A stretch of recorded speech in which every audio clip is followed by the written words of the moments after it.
to active and ongoing deliberative processes from up here. Saeed, go ahead. Thank you. Before I go to Gaza, I just want to follow up on the West Bank to Tom's question on the settlement.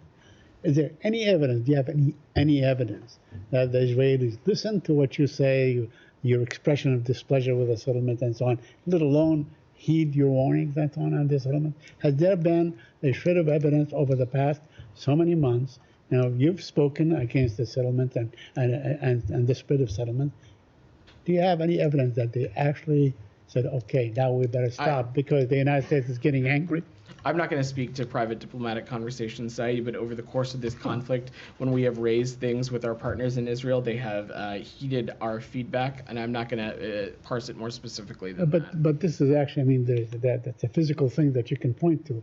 Has there been any sort of, tearing down a settlement, backing off plans to increase housing, by so many folds and so on? Has there been any evidence as a result of your warning time and time again and telling them that this is a violation of international law? I'm not going to speak to our diplomatic conversations more specifically, but it's our hope that Israel is also interested in preserving and maintaining its own security in the region, and that's why we have been so clear that such kind of activities are not just inconsistent with international law, but a detraction from Israel's security as well.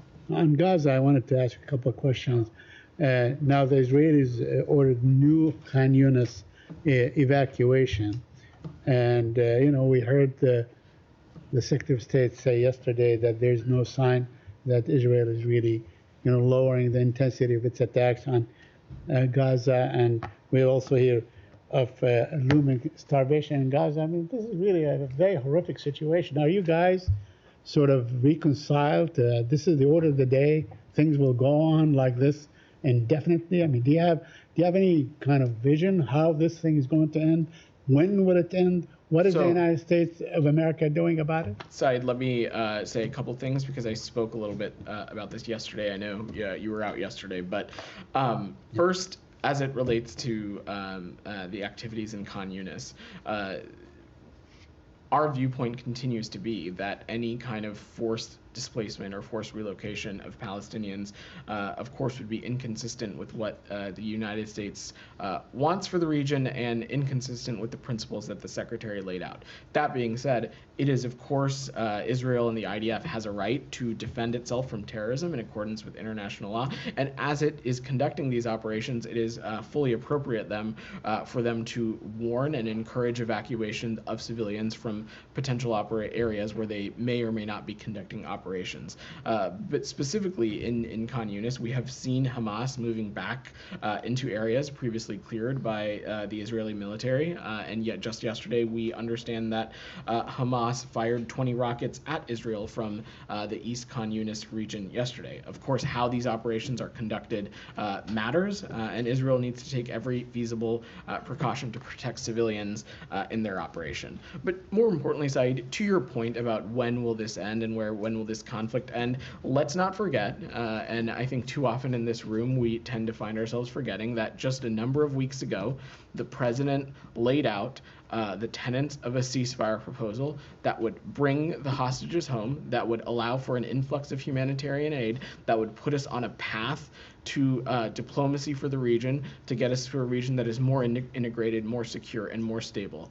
And at every turn, what we have seen happen is Hamas has moved the goalposts, it has changed the parameters, it has come back asking for different things, even though it had previously approved various iterations of this proposal before. Let's not forget that this is a proposal that Israel had accepted, that the United Nations had accepted, that partners in the Arab world had accepted, and that, of course, as I said, it's something that the United States was pushing for as well. So if there's an interest in seeing this conflict end, if there's an interest in bringing about some sort of relief for the Palestinian people, the solution is quite simple. Hamas can stop haggling and they could accept the ceasefire proposal that has been on the table. But can you tell us that with certainty that Israel accepts this? Israel itself have we heard the Prime Minister of Israel say? Israel itself said that it accepted the proposal that the president laid out. Did the Prime Minister say that himself? They did. Did he say that I The- accept the- this proposal as submitted and approved at the Security Council at the United Nations? Said, I'm happy to help you look at Okay. Google after this and look up who in the Israeli government did or did not say Okay. things as it Let me relates ask to you the one proposal. last But question. I just want to be very clear that this is a proposal that Israel itself has said that they supported. All right. Go ahead. Let me ask you one last question on wounded Palestinians telling the BBC, more wounded Palestinians telling the BBC that they have been held as human shields and so on. Are you aware of these reports, and do you have any comment on that? Sorry, could you be a little bit more specific about what you're Well, referring to? there were reports by the BBC that more Palestinians. I mean, we saw this, I guess, 10 days ago and so on, when the Israelis strapped a wounded Palestinian in the front of a jeep. Now it seems that this is basically was used time and time and time again. I was wondering if you are aware of these reports and if you have any comments. So on those this specific practice. reports, Said, we have seen those disturbing reports in the video. The Israeli military and the IDF itself said that it was investigating the incident and that what was portrayed in those videos did not reflect its values and was a clear violation of its orders and procedures. I will let them speak to that, but we call again Israel to swiftly investigate and ensure accountability for any abuses and violations.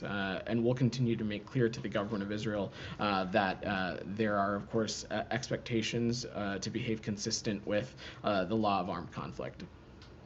Thank you. Michelle, go ahead. A couple of questions.